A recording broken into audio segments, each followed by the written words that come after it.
أسود في الميدان. من قال بأن شمس الأسود لن تشرق من المشرق فقد خاب ظنه. من لم يؤمن بقدرات جند من جنود الوطن فقد خاب أمله.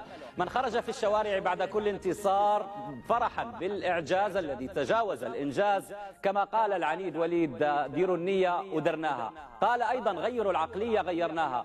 قال: لنحلم جميعا فدخلنا في سبات عميق مليء بأحلام وردية خطت هناك في الدوحة القطرية.